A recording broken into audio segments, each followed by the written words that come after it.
Primeiro livro de Samuel, capítulo de número 2, versículos de número 27, que diz assim: E veio um homem de Deus a Eli e disse: Assim diz o Senhor, não me manifestei na verdade à casa de teu pai, estando os israelitas ainda no Egito, na casa de Faraó? E eu o escolhi dentre todas as tribos de Israel para sacerdote, para oferecer sobre o meu altar, para acender o incenso e para trazer o éfode perante mim, e dei à casa de teu pai todas as ofertas queimadas dos filhos de Israel. Porque dais coices contra o sacrifício e contra a minha oferta de manjares, que ordenei na minha morada, honras a teus filhos mais do que a mim, para vos engordardes do principal de todas as ofertas do meu povo de Israel? Portanto, diz o Senhor, Deus de Israel: na verdade, tinha dito eu que a tua casa e a casa de teu pai andariam diante de mim perpetuamente. Porém agora diz o Senhor: longe de mim tal coisa, porque aos que me honram honrarei, porém os que me desprezam serão envelhecidos. Eis que vem dias em que cortarei o teu braço e o braço da casa de teu pai, para que não haja mais velho algum em tua casa, e verás o aperto da morada de Deus, em lugar de todo o bem que houvera de fazer a Israel. Nem haverá por todos os dias velho algum em tua casa. O homem, porém, que eu te não desarraigar do meu altar, será para te consumir os olhos e para te entristecer a alma. E toda a multidão da tua casa morrerá quando chegar a idade varonil. E eis que será por sinal, a saber, o que sobrevirá a teus dois filhos, a Ofni e Finéias, que ambos morrerão no mesmo dia. E eu suscitarei para mim um sacerdote fiel, que procederá segundo o meu coração e a minha alma, e eu lhe edificarei uma casa firme, e andará sempre diante do meu ungido. E será que todo aquele que ficar de resto da tua casa virá a inclinar-se diante dele por uma moeda de prata e por um bocado de pão, e dirá: rogo-te que me admitas algum ministério sacerdotal, para que possa comer um pedaço de pão. Meus irmãos, vamos orar a Deus. Levante a tua Bíblia ao céu, a tua mão, peça para que Deus fale contigo. Maravilhoso, eterno, bom Deus e Pai, com alegria imensa, Senhor, na nossa alma, nós nos colocamos, meu Deus, diante do Senhor, para adorar, glorificar e bendizer o teu santo nome. Meu Deus, nesta noite, abre a porta da palavra. Meu Deus, fala comigo, fala com meus irmãos, as minhas irmãs. Alimenta-nos, ó Deus, segundo a tua bondade e a tua misericórdia. Meu Pai, tu conheces o nosso coração, o coração da tua igreja, o coração dos ouvintes do teu povo. Trabalhe agora de uma forma tremenda, de uma forma especial. Fala, Senhor, abre a porta do nosso coração e permita com que a tua palavra adentre no profundo da nossa alma, e que ela venha produzir, meu Deus, o resultado pela qual é enviada. Fala conosco e nos abençoa, em nome do Senhor Jesus, para a glória de Deus nosso Pai. Amém, Jesus. Amém. Assentai-vos, meus irmãos, desocupei vossas mãos, dê uma salva de palmas bem alegre para Jesus. Graças a Deus. Louvado seja Deus, bendito é o nome do Senhor. Igreja, graças a Deus, aqui estamos diante dessa palavra gloriosa, né, de uma profecia, a qual o Senhor Deus, Ele vai fazer ao sacerdote chamado Eli. Nós sabemos que ele foi sacerdote, né, da casa de Deus, né, por muito tempo, e chegou um determinado tempo que os seus filhos, né, que a Bíblia aqui menciona, né, que é Ofni e Finéias, né, eles já estão agora adultos, já são homens, e como o seu pai também era sacerdote, o colocou eles ali sobre os seus olhos, como também sacerdote, para que pudesse auxiliar ali, né, no sacrifício, de tudo aquilo que era feito ali na casa de Deus em Siló. Então, ali já Eli, sendo velho, ele recua um pouco, ele descansa, e ele vai deixar agora os seus filhos tomar conta ali do trabalho sacerdotal, né? Ele vai deixar ali que eles façam aquilo que ele fazia.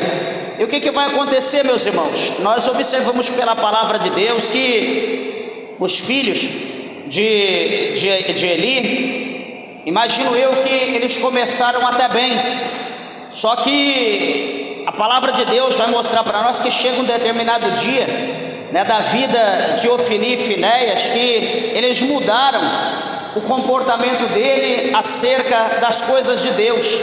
Uma coisa que eu sempre falo, né, costumo falar quase todo dia, eu falo para minha esposa, hoje mesmo eu falei, sempre falo para alguns irmãos, né, que a pior coisa que existe na vida do homem de Deus, na vida da mulher de Deus, guarde isso no teu coração, talvez você nunca ouviu, mas a pior coisa que existe na vida de uma pessoa é a pessoa perder o temor a Deus. A pior coisa que existe é a pessoa perder o temor. Quando a pessoa perde o temor, meus irmãos, acabou. Porque a Bíblia diz que o temor a Deus é o princípio, ou seja, é o início da sabedoria. E quando o homem ele perde o temor a Deus, ele vive como um encapado, ele vive como um manipulador, né? Por quê?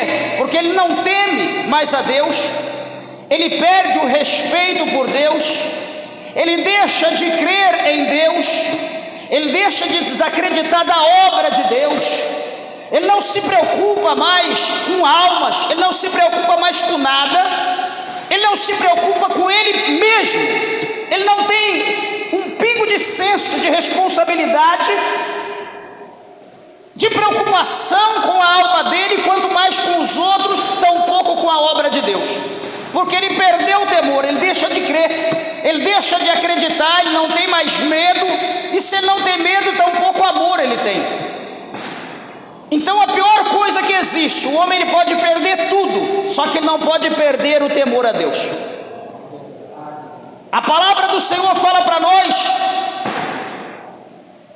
no capítulo 14, no verso 7, na parte B do livro do Apocalipse, ali João ele repete as palavras que ele estava escrevendo naquela visão, naquele arrebatamento, enfim, naquele triunfo ali final.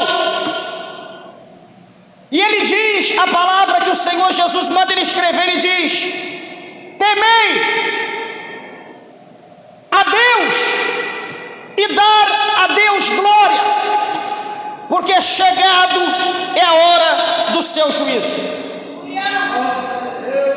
Então não é só temer, mas também é oferecer a Deus culto, é dar glórias a Deus, é exaltar o nome do Senhor, é fazer como Paulo escreve no capítulo 12 de Romanos, para nós oferecermos os nossos membros, o nosso corpo, que antes nós servíamos o mundo, que antes nós adorávamos o mundo. Aí Paulo diz no capítulo 12 de Romanos, para nós oferecermos como sacrifício vivo diante do nosso Deus.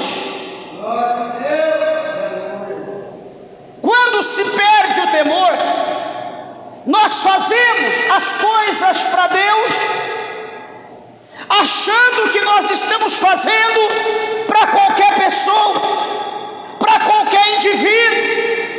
E aí vem aquela frase que muitos dizem: é para Deus mesmo?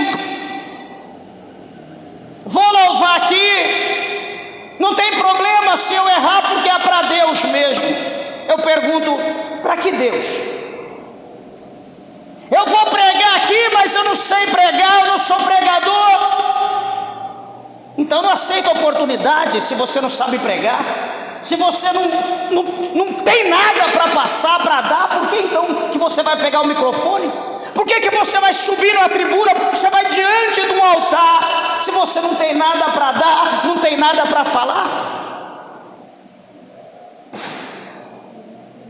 O nosso compromisso, acima de tudo, é com Deus, é com os céus. Depois o nosso compromisso é com a casa de Deus. Depois o nosso compromisso é com os irmãos. O nosso compromisso é com a alma, é com o povo. Mas quando se perde o temor, a gente não fala mais de Jesus para um parente. A esposa não fala mais de Jesus para o marido que não é crente. Ela é crente, mas não fala nada para o marido. O marido é crente, mas não fala mais nada de Jesus para a esposa. Não convida para que venham à casa de Deus, principalmente no domingo, culto com a família. Quando acaba-se o temor,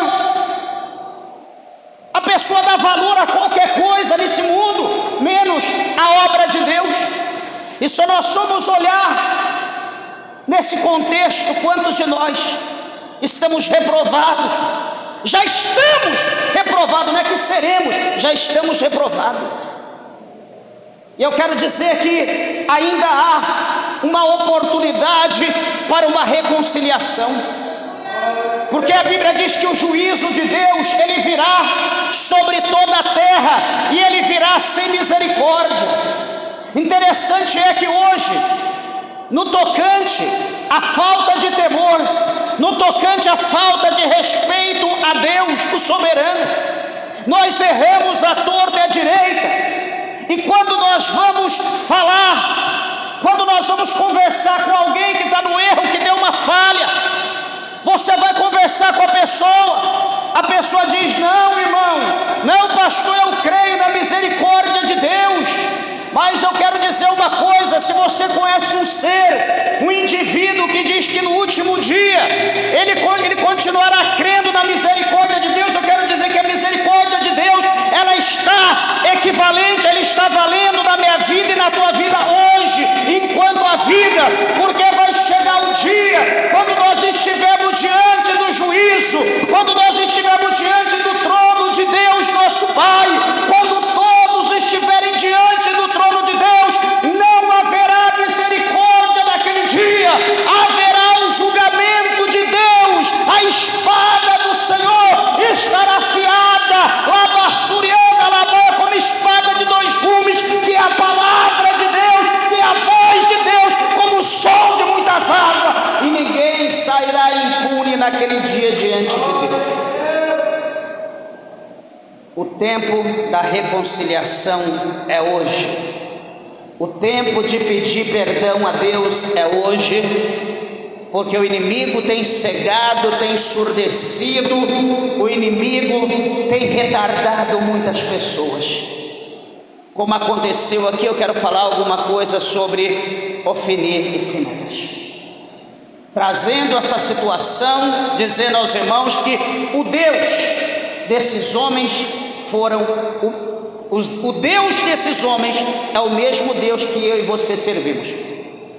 Tudo que está aqui na Bíblia é para que nós venhamos ler, venhamos estudar, guardar no nosso coração para nós não pecarmos contra Deus. Isso aqui não é apenas algo para enfeite, para dizer eu sou crente e tenho a Bíblia. Não, isso aqui tem que ser meditado, isso aqui tem que ser estudado, tem que ser comido, tem que ser mastigado, tem que ser ingerido e tem que ser feita uma boa digestão, para que venha surtir efeito, para que tudo que tem nessa palavra venha nos fortalecer, venha nos manter firmes de pé, fortalecidos para combater contra as astutas ciladas do diabo que está aí diante de cada um de nós. E quantas das vezes nós estamos no confronto e nós não temos força, nós não temos arma, nós não temos defesa, porque nós não buscamos nada disso. Na verdade, que nós não estamos buscando nada disso. O que nós estamos buscando hoje? Hoje nós buscamos bênção, hoje nós buscamos vitória. Meus irmãos, nós precisamos de tudo isso, mas nós estamos na casa de Deus aqui, não é para pedir coisas supérfluas. Nós estamos na casa de Deus, não é para pedir riqueza. Nós estamos na casa de Deus, não é para pedir bênção, não é para pedir vitória. Nós estamos na casa de Deus, não é para pedir pão, não é para pedir água, mas é pedir pão do céu, é pedir água do céu, é pedir a graça de Deus, a glória de Deus, é pedir sabedoria, é pedir revestimento, é pedir as armaduras de Deus, é pedir, louvado seja o nome santo do Senhor, as ferramentas para que nós possamos ser cheios da presença de Deus, lutarmos contra o nosso adversário e vencermos o nosso adversário. Dinheiro não ajudará você a vencer o teu inimigo. Bênção não ajudará você a vencer o teu inimigo. Vitória nós só teremos com Cristo na frente da nossa peleja, da nossa caminhada. Louvado seja o nome do Senhor.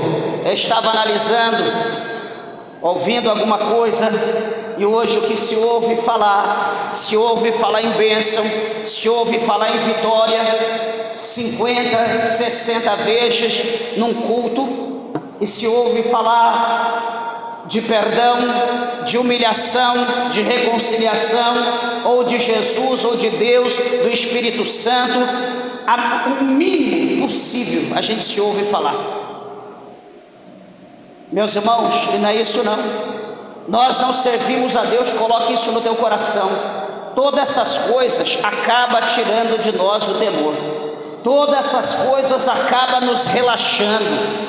Todas essas coisas acabam fazendo com que nós retrocedemos. Todas essas coisas tiram os nossos olhos do alvo que é Jesus Cristo de Nazaré. E nós não estamos no tempo, meus irmãos, de tirar o olho do céu. Nós não estamos no tempo de tirar o nosso olho da cruz. Sabe por quê? Porque a palavra de Deus fala lá no livro do Apocalipse que quando Satanás ele foi lançado, quando a serpente foi lançada, louvado seja Deus, ela mesmo deu um brado e disse: ai da terra, ai dos moradores da terra, bendito seja Deus, porque ele sabe que tem pouco tempo, ele sabe que o tempo dele é curto. E a pergunta é: qual é a nossa preocupação acerca desse dito? Qual é a nossa preocupação acerca deste versículo? Ah não, Deus vai dar vitória. 16:20 diz que em breve o Deus de paz esmagará Satanás embaixo do meu pé. Eu vou aguardar. Meus irmãos, a ira do diabo é grande. Capítulo 5, verso 8 diz que ele está ao nosso derredor, ele está rugindo, ele está rosnando, como um leão sagaz, como um leão faminto, buscando a quem possa tragar. E a gente pode fazer uma pergunta e dizer, uma pergunta seguinte: será que nós fomos tragados? Ou será que ainda não? Não, pastor, eu estou aqui. Eu estou dizendo a tua alma, eu estou dizendo a tua vida espiritual. Será que já foi tragada? Porque a Bíblia diz que onde, o próprio Cristo diz, aonde estiver a riqueza do homem, aonde tiver os valores do homem, aonde estiver os seus bens, aonde estiver o seu patrimônio, é Jesus que está dizendo, ali está o seu coração. Eu ouvi hoje uma frase, até repeti para minha esposa. Alguém dizia: quanto mais o homem cresce em riqueza, mais ele se distancia de Deus. E será que é mentira essa frase? Quanto mais o homem cresce em poder financeiro, mais ele se preocupa com as coisas da terra e menos ele se preocupa com Deus, ele se preocupa com o céu, menos ele se preocupa com a sua alma. Eu pergunto, será que é isso que nós queremos, que nós almejamos para nós? Amados e queridos, a riqueza do homem de Deus, da mulher de Deus, não consiste, como Jesus fala, nas coisas dessa terra. Não consiste naquilo que é palpável, não consiste naquilo que é visível, mas é naquilo que nós não vemos, é naquilo que nós podemos tocar. Louvado seja naquilo que nós não conseguimos colocar a nossa mão. Paulo diz que isso é eterno, isso não será destruído, porque isso é para sempre. Analisa a palavra de Deus. Ofni e Finéias, talvez até certo ponto eles trabalharam bem, até certo ponto eles tinham temor, até certo tempo eles diziam: não, isso aqui é para Deus, né? Sentia, tem aquele temor, teve até mesmo antes. Aqueles filhos do sacerdote Arão, a Bíblia diz que eles entraram na casa de Deus. Presta atenção como é a falta de temor. Diz a Bíblia que os filhos de Arão, eles entraram dentro da igreja, eles entraram no santuário, e eles estavam com incenso, e eles chegaram diante do altar do Senhor com aquele fogo. Estava tudo pronto, estava bonito, todo mundo olhava, que bênção, incensário, o fogo está aceso. Mas a Bíblia diz que eles estavam apresentando a Deus fogo estranho. Ah, não, é para Deus mesmo. Não, para Deus tem que ser isso aqui. Não, mas isso aqui é difícil, aí tem que pagar um preço, vai demorar muito, isso aqui é muito caro, isso aqui exige muito sacrifício, mas é para Deus. Não, mas o sacrifício, não, vamos pegar isso aqui é mais fácil. Ué, mas isso aqui é fora do padrão de Deus. Não, mas é semelhante, é parecido. Não, mas para Deus tem que ser isso aqui. Não, Deus vai aceitar isso aqui, vamos levar isso aqui. Tudo bem, será que Deus vai aceitar? Não, fica tranquilo, confia em mim, Deus vai aceitar. E os dois filhos de Arão entram diante do altar do Senhor com aquele fogo estranho, todo mundo vendo, que bênção, é fogo, é glória, é a presença de Deus. E a Bíblia diz que os dois foram fumegados na hora, exterminados, porque eles entraram na casa de Deus apresentando ao Senhor fogo estranho. Sabe o que é para Deus mesmo? Sabe o que é? Perder o temor. Ah, que negócio de Deus, eu não estou vendo Deus. Esse negócio aí é Moisés, esse negócio é nosso pai que está inventando, né? Eu não estou vendo nada de Deus, estou vendo só uma arca lá, estou vendo um véu, que não tem problema não, vamos levar isso aí mesmo, não tem negócio de sacrifício não, Deus vai entender e etc e tal. Foram consumidos vivos. Nós perguntamos: será que Ofni e Finéias, como sacerdotes da casa de Deus em Siló, será que eles não tinham conhecimento das escrituras que foram escritas por Moisés, por Josué e etc? Será que eles não tinham conhecimento disso? Será que eles não tinham o Pentateuco, a Torá, a lei? Certamente, mas o que acontece? Eles ignoraram. E se nós olharmos para esse contexto, quantos de nós Estamos e temos ignorado a palavra de Deus. A Bíblia diz para nós não roubar, a gente está roubando. A Bíblia diz para a gente não adulterar, a gente está adulterando. A Bíblia diz para não prostituir, a gente está prostituindo. Ah, mas eu estou fazendo tudo isso, Deus está me usando, eu estou revelando, eu estou entregando o rolo, Deus continua me usando. Deus está me dando sonho, revelação. Deus está... De vez em quando eu tomo uma cervejinha, de vez em quando eu uso uma droguinha, mas Deus está me usando. Eu só te digo uma coisa: Deus, Ele não se deixa escarnecer. O que o homem semear, certamente ele ceifará no tempo oportuno. Pode ter certeza disso, pode ter certeza. Você não é obrigado a colher, mas se você planta, você vai colher. Você só não colherá se você não plantar, mas o que você estiver plantando, você vai colher. Pode ser mais cedo ou mais tarde. Pastor, mas será? Tem um ditado que diz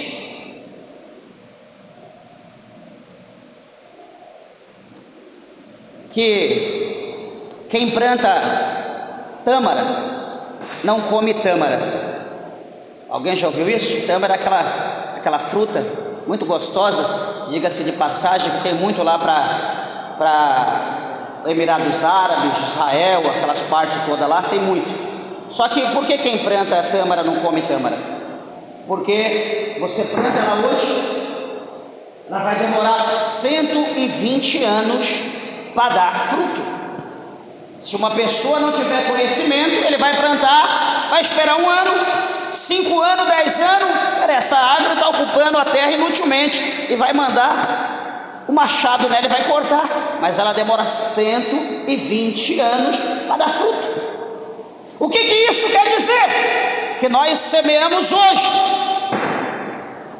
Talvez aquilo que nós fizemos hoje, nós vamos embora dessa terra e nós não vamos ver a colheita, mas um filho, um neto, alguém da família vai ver, vai participar da colheita de algo que nós fizemos lá atrás. Isso é certo, não escaparemos, pode ter certeza disso. E se não ocorrer aqui, o dia do juízo final nos aguarda. Não tem para onde, não tem saída. Ofni e Finéias, como eu digo, eles tinham conhecimento da lei, mas o que eles fazem?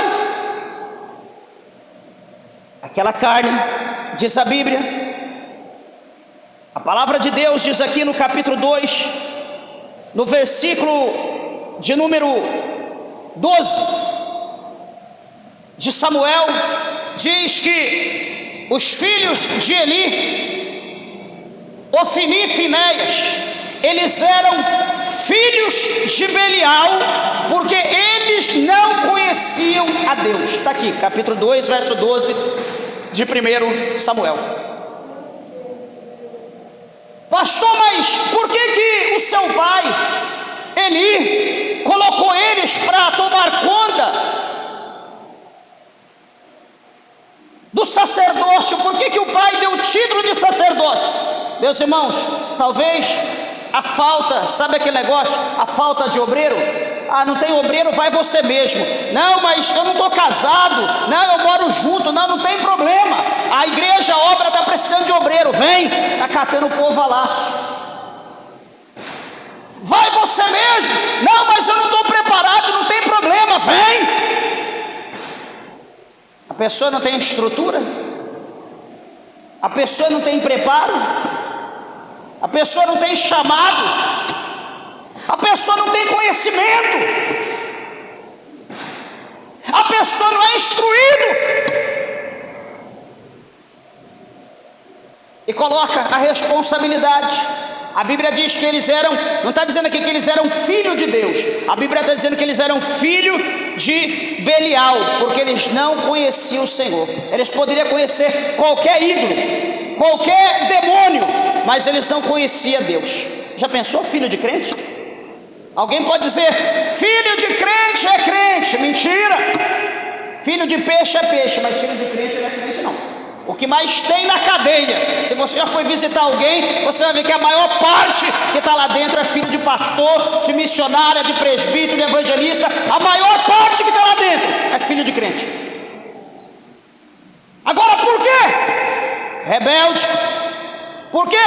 Filho de Belial. Eu não quero ir hoje, se rebela contra o pai. Vai ficar com os amiguinhos na esquina. Vai usar uma droguinha, usar um negócio, daqui a pouco vai fazer uma fitinha. E daqui a pouco, no primeiro que ele vai fazer, ele entra em cana. Ai meu Deus, e agora? Agora vai ficar lá 5, 10, 15, sei lá, alguns anos para ser quebrado e aprender lá dentro a aceitar Jesus e sair de lá, se tiver chamado, um pregador do Evangelho. Só que o que acontece, meus irmãos? Ofni e Finéias, eles tiveram essa oportunidade. Mas a pergunta é: eles deram crédito? Eles deram ouvido? Isaías, tanto Paulo, ele diz: quem deu crédito à nossa pregação? Se estiver jogando chave, o povo entra pela janela. Mas quando está falando a verdade, a palavra de Deus, o que anda menos corre. Ninguém quer ouvir a verdade. Só que detalhe, Jesus diz que conhecereis a verdade, que é a palavra dele, e a palavra que é a verdade vos libertará. Sem a palavra não há libertação, sem a palavra não há transformação, sem a palavra ninguém chegará ao céu, sem a palavra ninguém verá Deus. Diz que no verso de número 13, que esses filhos de Belial, eles tinham costume, porquanto o costume daquele sacerdote com o povo era que, oferecendo alguém algum sacrifício, vinha ali um moço do sacerdote, estando-se cozendo a carne, com um garfo de 3 dentes em sua mão, e dava com ele na caldeira, ou na panela, ou no caldeirão, ou na marmita, e tudo quanto o garfo tirava, o sacerdote tomava para si. Assim fazia a todo o Israel que ia a Siló. Também antes de queimarem a gordura, vinha o moço do sacerdote e dizia ao homem que sacrificava: dá essa carne para assar ao sacerdote, porque não tomará de ti carne cozida, senão crua. E dizendo-lhe o homem: queime em primeiro a gordura de hoje, e depois toma para ti quando desejar a tua alma. Então ele lhe dizia: não, agora a hás de dar, e se não, por força a tomaremos.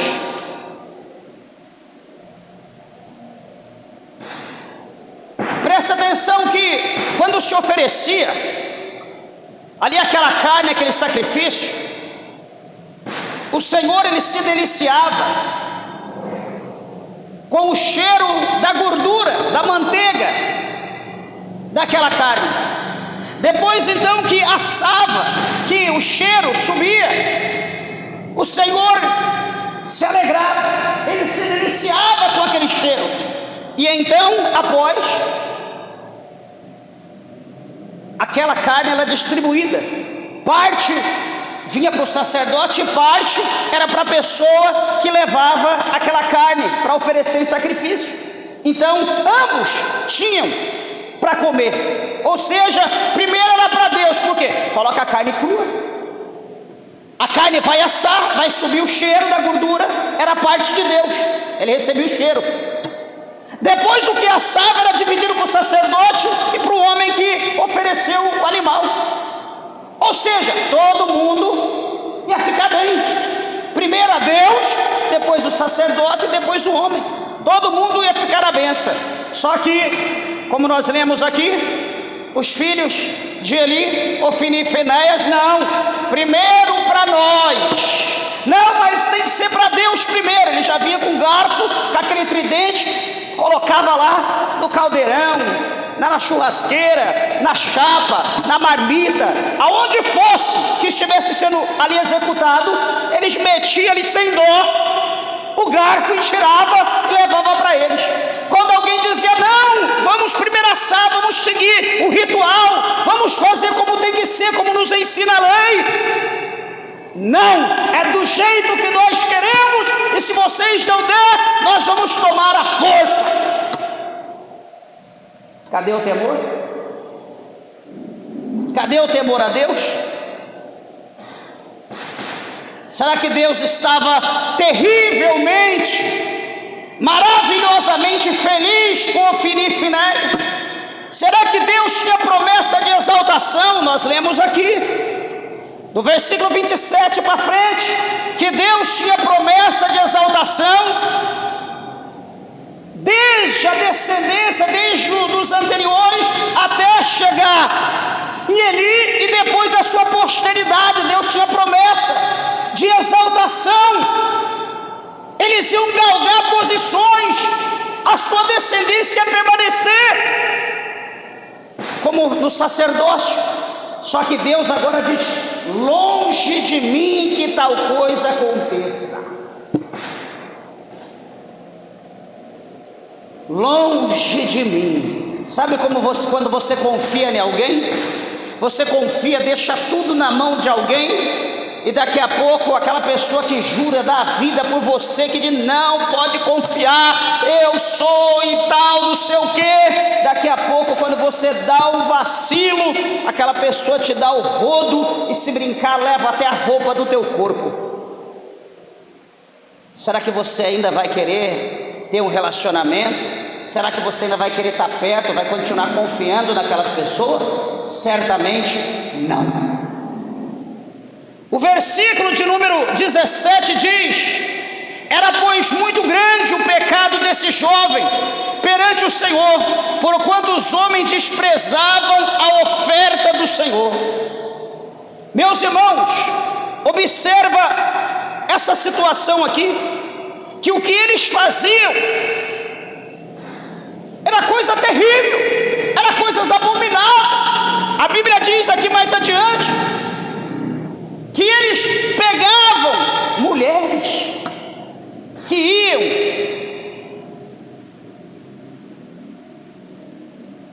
para a festa que tinha em Siló, e a Bíblia diz que eles se relacionavam intimamente com a mulher no santuário. Eles perderam o respeito. Nem na casa deles, se brincar diante do pai deles, não faziam isso, mas na casa de Deus, diante de Deus, eles estavam fazendo dessa maneira. Eles perderam o respeito. Só que detalhe, amados, presta atenção uma coisa, o verso de número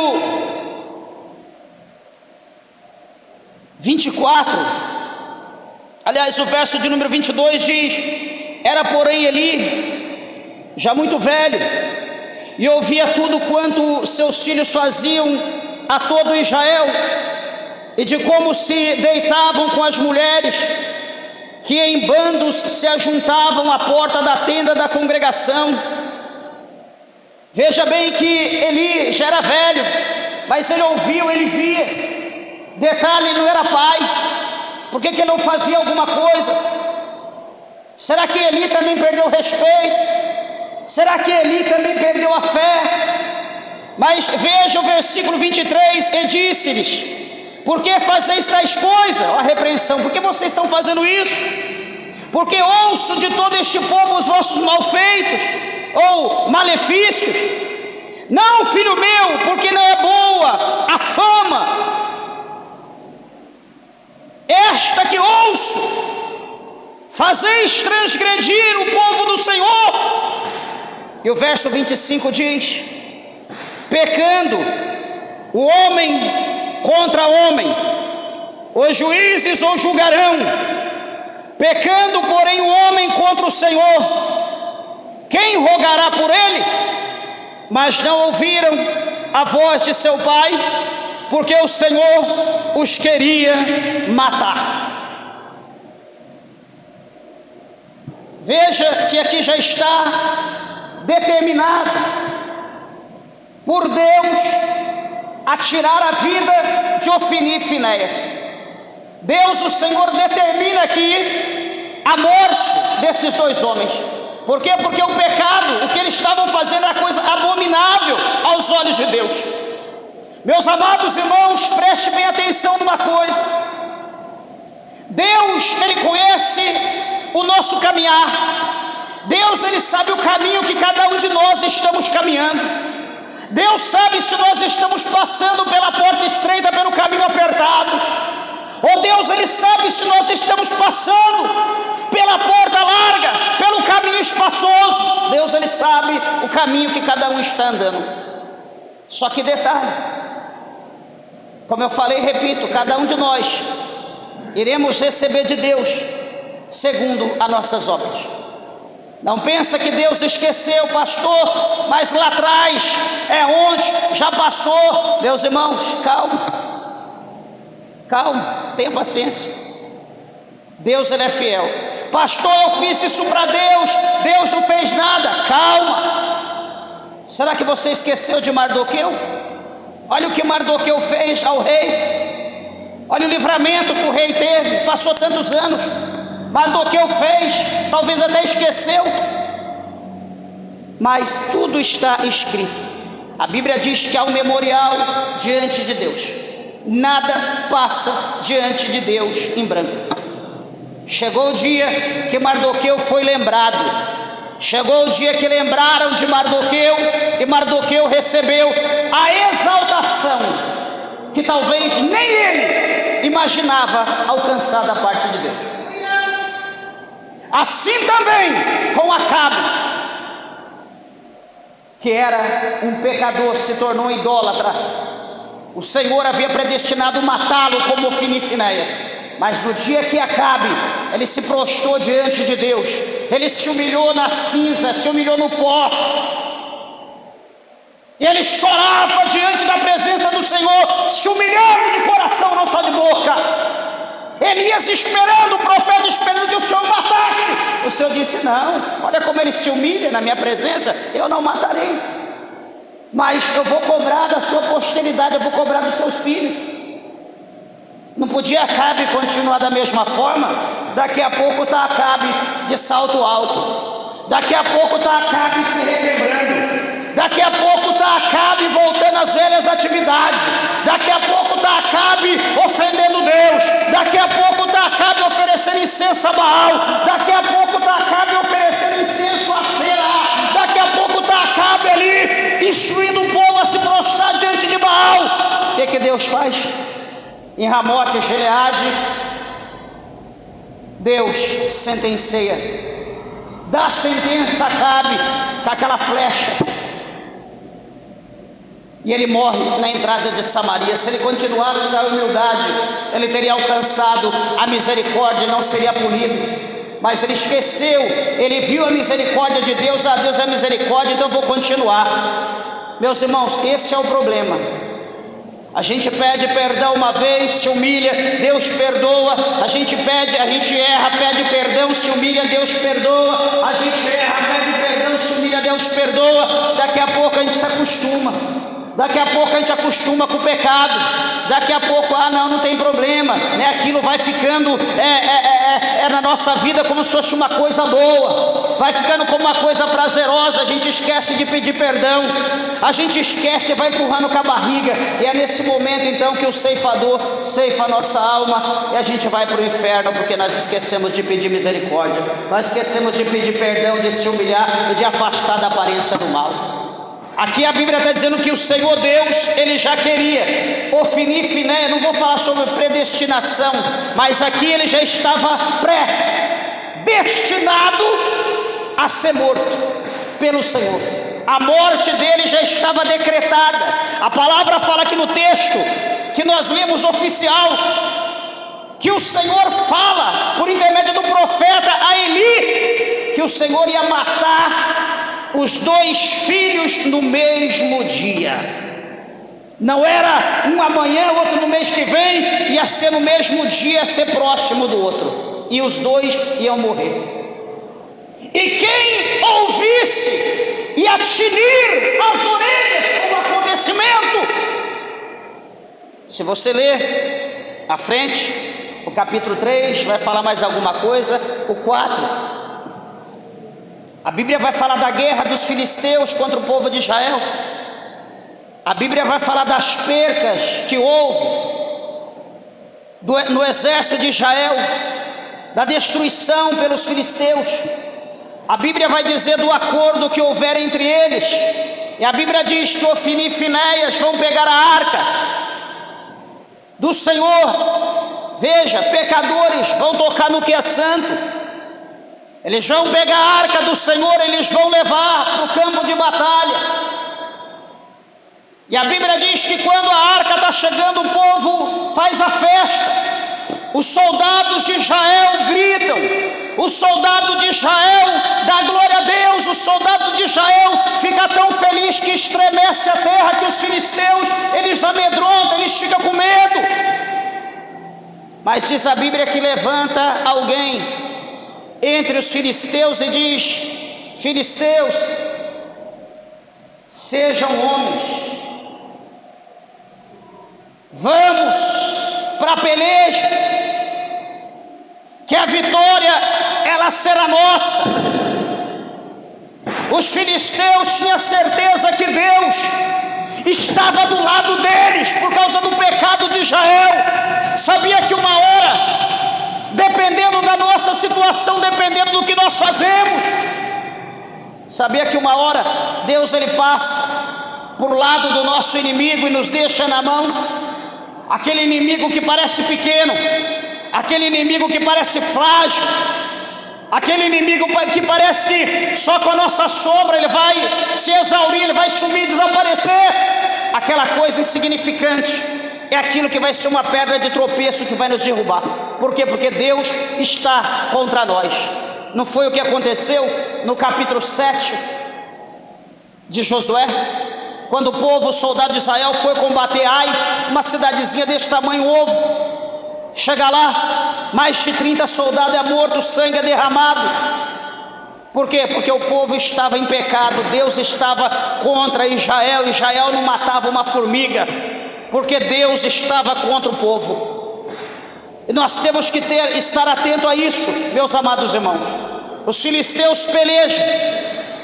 A Bíblia diz que eles tomam a arca, eles pegam a arca do Senhor, eles tomam a arca do povo, e ali milhares são mortos, são destruídos. E a Bíblia diz que Ofni e Finéias, eles são mortos à espada. No combate da guerra os dois são mortos. A Bíblia diz que vai alguém, vai um informante correndo